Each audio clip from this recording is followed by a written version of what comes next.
Hello and welcome. I am Dr. Agnes and I'll be talking about hypertension.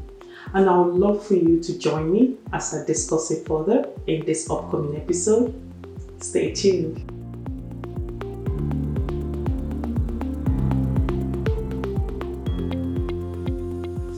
According to Hypertension Canada, 7.5 million people in Canada, which is about 1 in 5 adults, live with hypertension. 1 in 3 people with hypertension has uncontrolled blood pressure, particularly high-risk patients with diabetes and kidney disease. And almost 1 in 5 people with hypertension is unaware of their condition. Now, what is high blood pressure? When your heart beats, it pumps blood through the arteries to bring oxygen and energy to body tissues. The force of the blood against the walls of your arteries is blood pressure. Now, everyone needs some blood pressure to be healthy. High blood pressure means that the pressure in your blood vessels is too high and is called hypertension. Constant high blood pressure can damage your blood vessels and eventually lead to various health problems. What are the causes of high blood pressure? I will divide the causes into 2. Factors that you can't control, for example, your age and your family history, which called genetics. Okay? Lifestyle factors that you can control would include unhealthy diets, smoking, excessive alcohol, sedentary lifestyle, obesity, stress, sleep apnea, diabetes, and kidney disease. If your blood pressure is not well controlled, it can pose serious health risks like heart attack, heart failure, dementia, kidney disease, eye problems, and erectile dysfunction. Now, what are the signs and symptoms? Most people with high blood pressure have no symptoms. For this reason, it's important to know your blood pressure numbers. Signs and symptoms of high blood pressure may include dizziness, headaches, vision problems, as well as shortness of breath. How is blood pressure diagnosed? To figure out about your blood pressure rate, your healthcare provider takes blood pressure readings at different times. You need more than one reading because your blood pressure changes depending on what you're doing and varies during the day. For example, your blood pressure can increase when you're nervous or in a hurry. If your blood pressure is high during an office visit with your healthcare provider, but normal otherwise, you may just be nervous. This effect is common. Even people already being treated for high blood pressure go through this. What matters is what happens to your blood pressure outside your healthcare provider's office. If you have high blood pressure, you should use a home blood pressure monitor. You can ask your healthcare provider how to use this monitor correctly. Health tips on how to measure your blood pressure correctly. Do not smoke or drink caffeine 30 minutes before you plan to take your blood pressure. Rest quietly for 5 minutes before starting. Sit with your feet flat on the floor with your back and arms supported. Keep your arm at heart level. Apply the blood pressure cuff on a bare arm.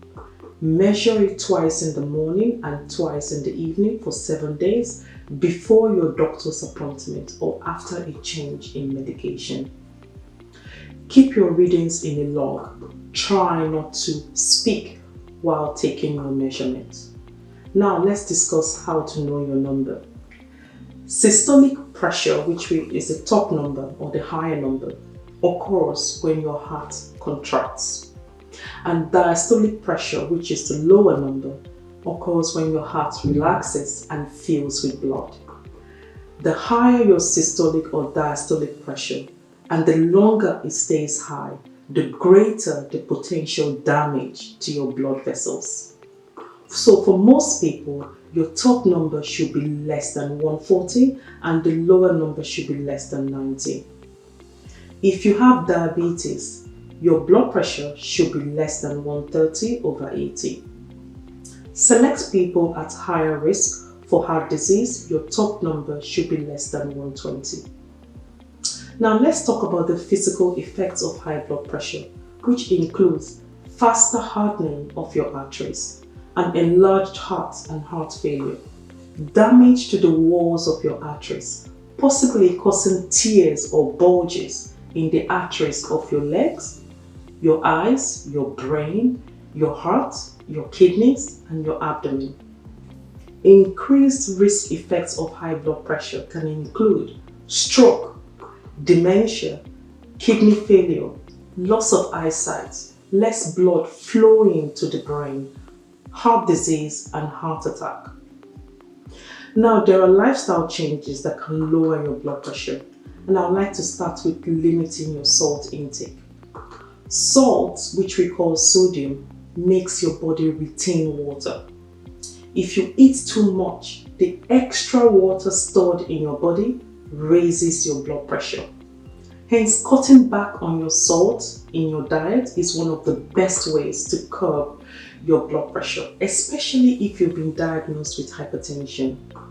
A general rule of thumb will be to buy products that are labeled with less than 5% daily value of your sodium. To lower your blood pressure, aim to reduce your salt intake to about 2 grams per day.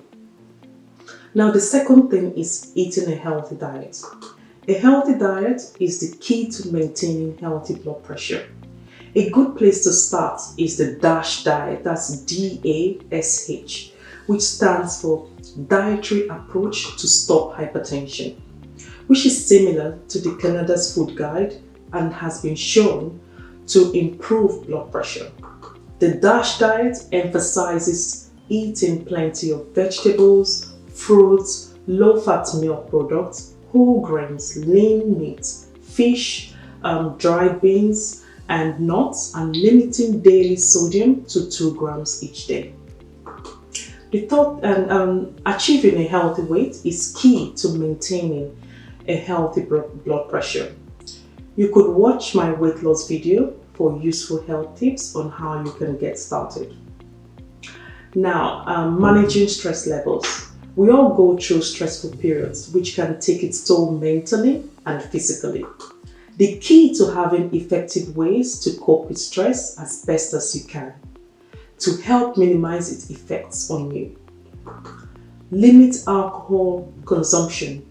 Consuming no more than 2 drinks per day can potentially drop your systolic blood pressure and diastolic blood pressure by several points. It's recommended not to consume more than 14 standard drinks per week for men and 9 standard drinks per week for women. Drinking more than the moderate amount of alcohol can raise your blood pressure by several points and reduce the effectiveness of your blood pressure medication. Refraining from smoking. I recommend that you watch my quit smoking video, which I discussed in detail the benefits of smoking cessation as well as a quit plan, which could improve your chances of quitting smoking. My take-home message. I would like for you to measure your blood pressure, and if it's greater or equal to 140/90, then download the blood pressure log sheet by clicking on the link below, which takes you straight to the Hypertension Canada website. Measure your blood pressure twice in the morning and twice in the evening for 7 days before booking an appointment with your family doctor. Are you a heavy coffee drinker and hypertensive? In addition to making an appointment to see your family doctor to optimize control of your blood pressure, may I advise that you cut down on your coffee intake to 2 cups or less a day. Reduce salt intake, eat healthy, like try the DASH diet, exercise regularly, reduce your stress level as well as reduce your alcohol intake. I hope our topic today was engaging and informative. For more information regarding hypertension, please click on the link below and it will take you straight to the Hypertension Canada website as well as the Government of Canada website for useful resources. Please post your feedback and comment below, and kindly follow Talk with Dr. Agnes on Instagram, Facebook, LinkedIn, and subscribe to my YouTube channel. Please like and share this video with someone you're concerned about their blood pressure, and I look forward to connecting with you. For general inquiries about my web series, please contact us via email talkwithdragnes@gmail.com. Until then, continue to strive to become a healthier version of yourself, and I'll see you soon.